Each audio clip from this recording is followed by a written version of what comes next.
Thank you so much for being here today, guys. On today's episode, I'm super excited for this one. Today, I'm joined by Mrs. Jessica Peterson, author of The Prodigy Way, making a return appearance. Yeah. And we're also joined by Dr. Brad Robinson. And you're a psychiatrist, and you're on the Prodigy Board of Directors. So we're really excited today to dive into our topic of the whole child approach. This, I think I say this about every topic, but I do think this is probably one of the most impactful aspects of the Prodigy Way. Right. So when we accept a child in, we're looking at the whole child. We're looking at the child as an individual who is capable, who is gifted by God with great talents, and also who is a dynamic individual that has needs that are just beyond intellectual, whether they're physical needs that the child has, social needs, mental needs, spiritual needs for sure. And a huge part of what we do as teachers here at Prodigy is develop the whole child. Looking back at this chapter, you brought up Brantley's story. And Brantley was with us for 2 years. He came as a junior and he left, graduating with us. And in that time, because of the amazing growth and just the healthy, safe environment that he experienced here, he lost 60 pounds, I believe, which is like, wow. It's not like we had him running drills every day. No. Yeah, right. Because he was experiencing these healthy relationships with peers, he was experiencing amazing growth in his faith, and he was getting good, healthy, exciting learning. And so that just kind of happened on the side. Right. And I think so many children come to Prodigy because there is another issue outside of their intellectual development. And in Brantley's case, he was dealing with depression. He was on medication. He was dealing with a whole lot of other issues that really were inhibiting him from thriving in his education. So his education, while you come to school for education, people come to Prodigy for more reasons than that. And we've had, in the process of doing this book, I have had multiple parents tell me that Prodigy saved their child's life.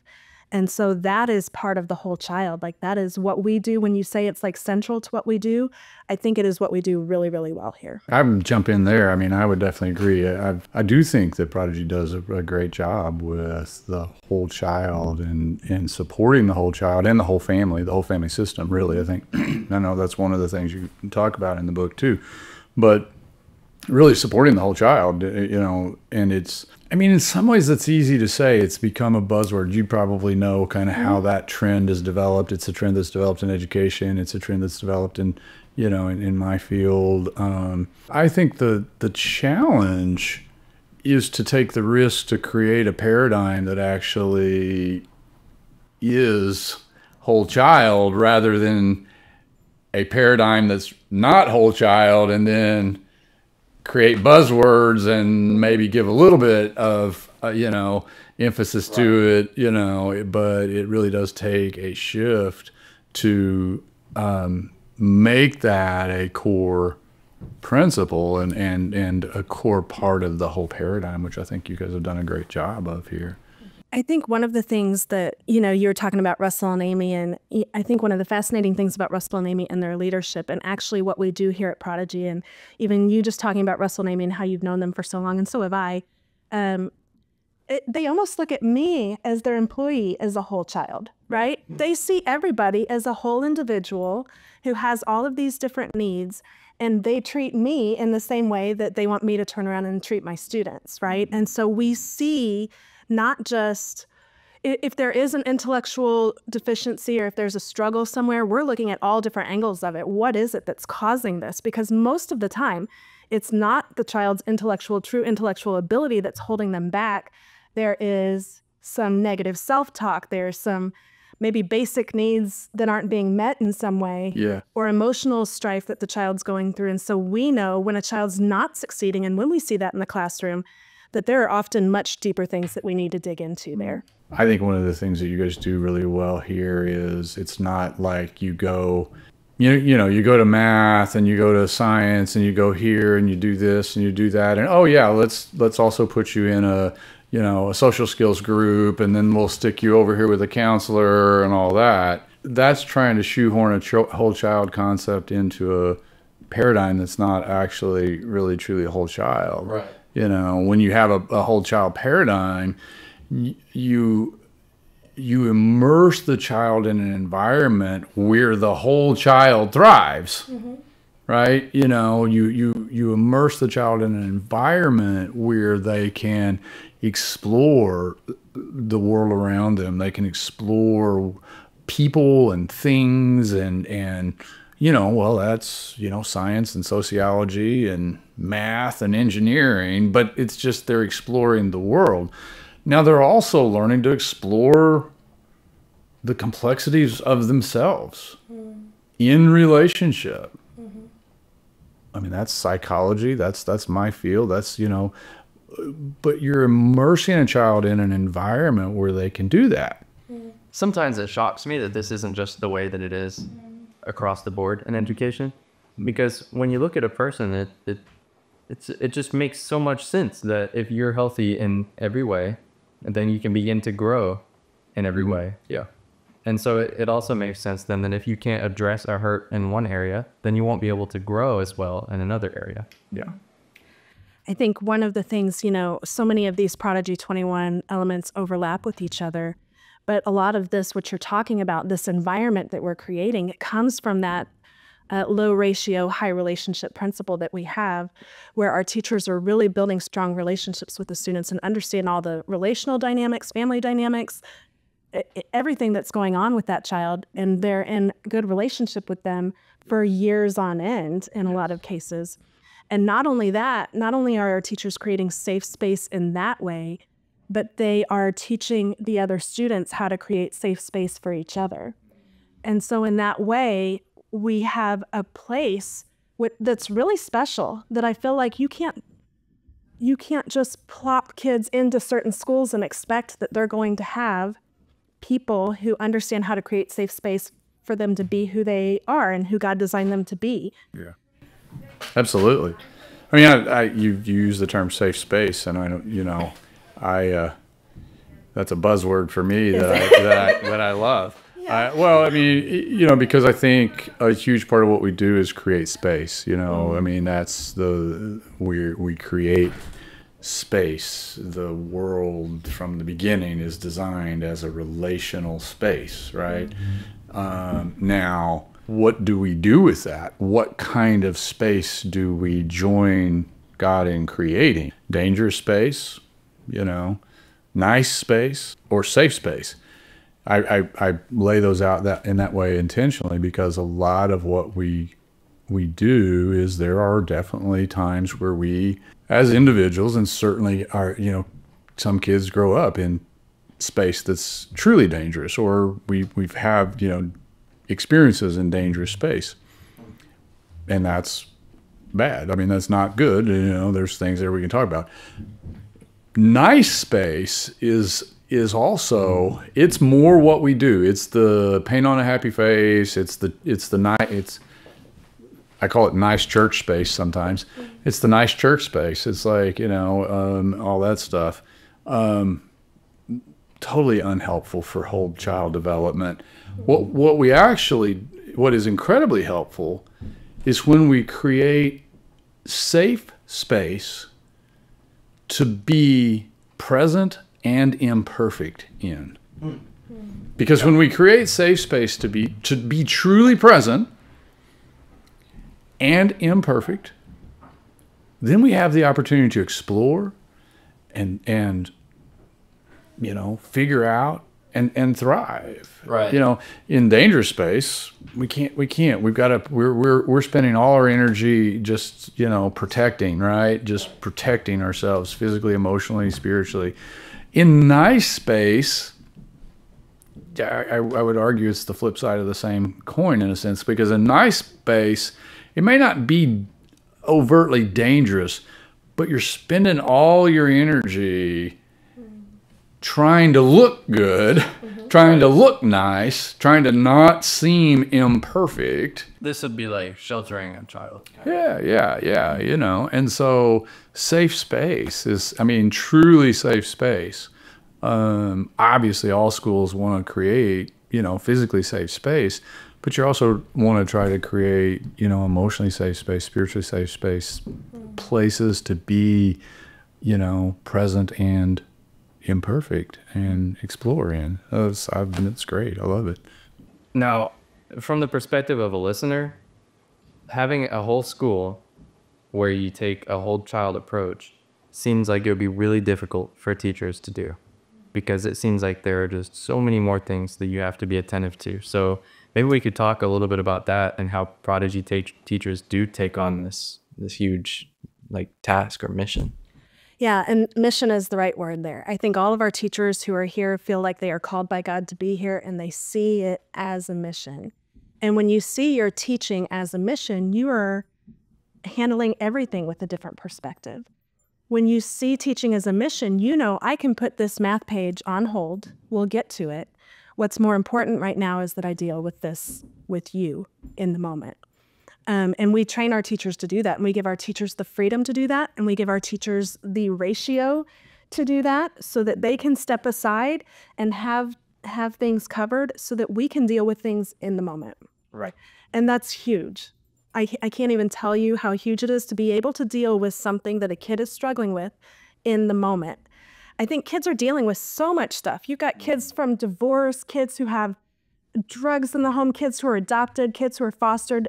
I think people look at Prodigy and they think it's your ideal child population, but we still see all of the same struggles. And the thing about kids is that they often get overlooked. I mean, you step in a 3rd and 4th grade classroom and you listen to those kids' prayer requests. They have a lot on their mind and a lot on their heart, and they need to process things in a healthy way, and they need somebody that they can trust to process things with. No.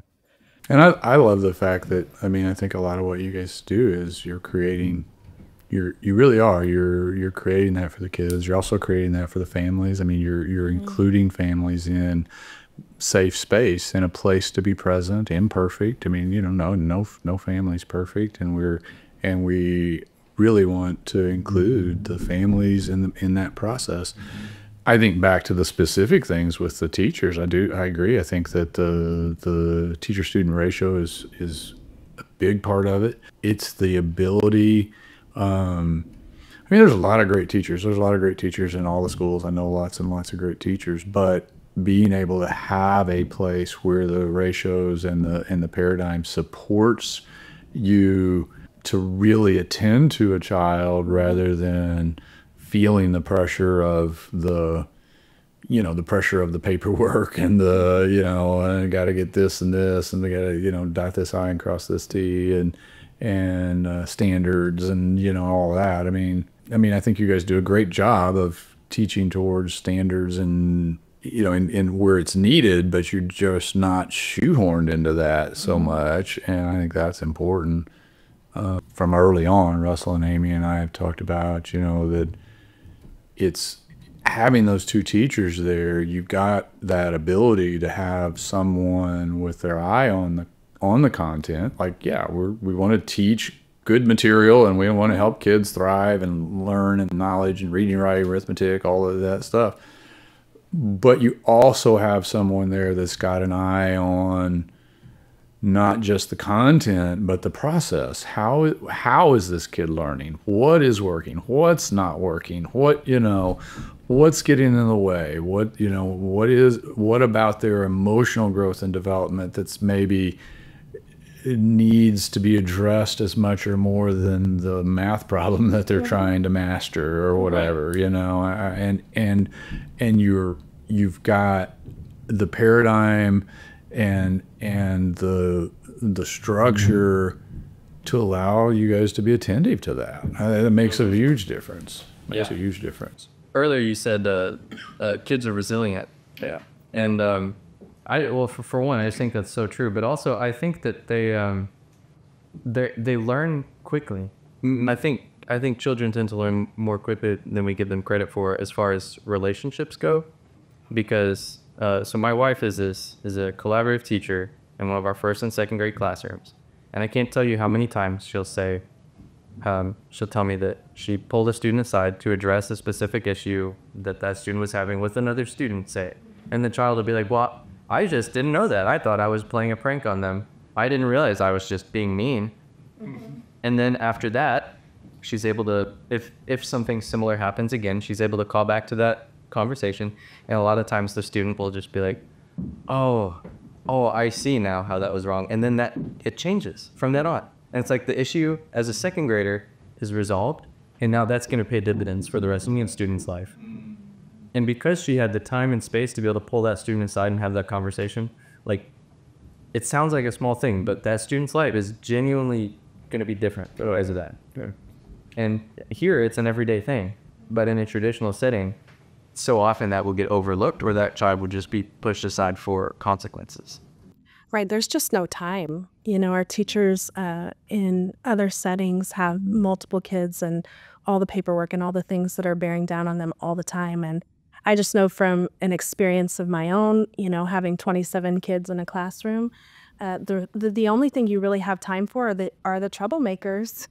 You know, as much as you want to pay attention to every kid and love every kid, and we have teachers out there that are loving kids so well, but it's hard to give every kid the attention that they need. It's hard to give one kid the attention that they need at the expense of 26 others.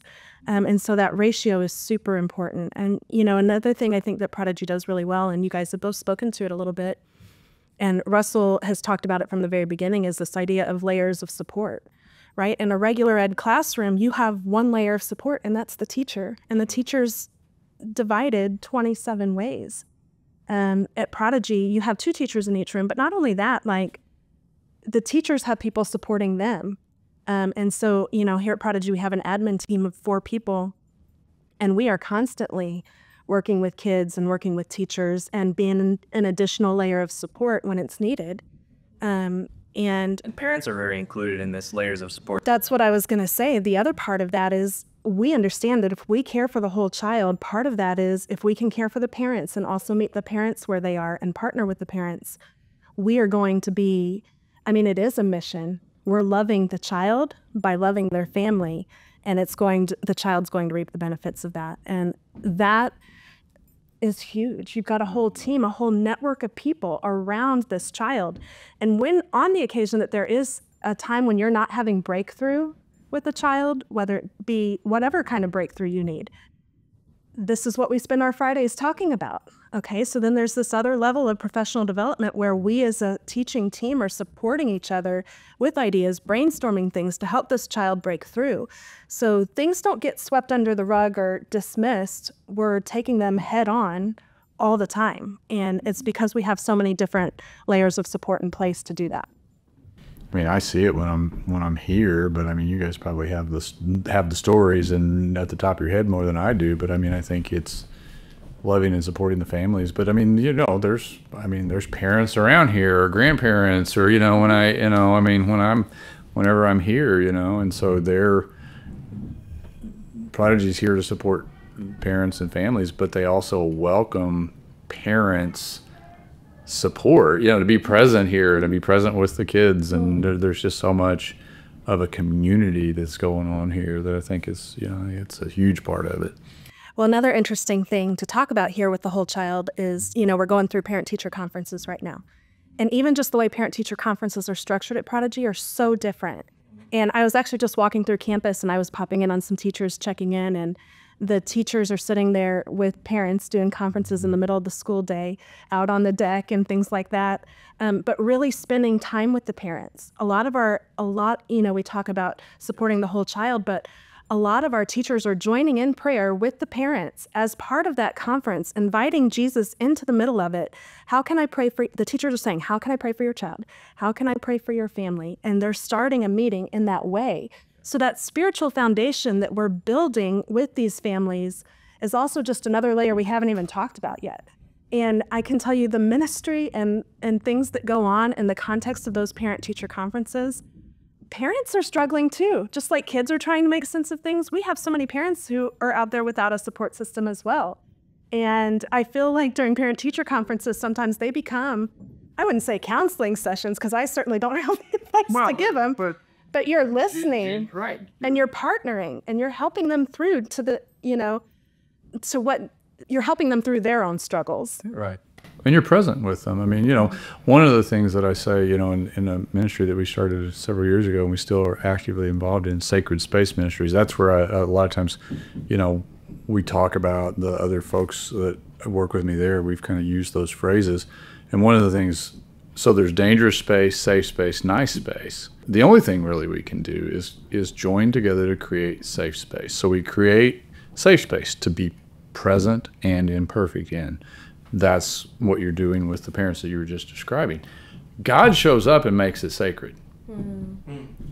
So, you know, whether it's a counseling session or a parent-teacher conference, you know, on the front porch of one of the spaces here, when you're genuinely creating safe space to be present and imperfect, like I am here with you. I'm not going anywhere. I'm here. You know, I'm not going to, you know, pull back from your imperfections or whatever. I can't fix them. I don't, you know, again, I can't fix them, but I can be present.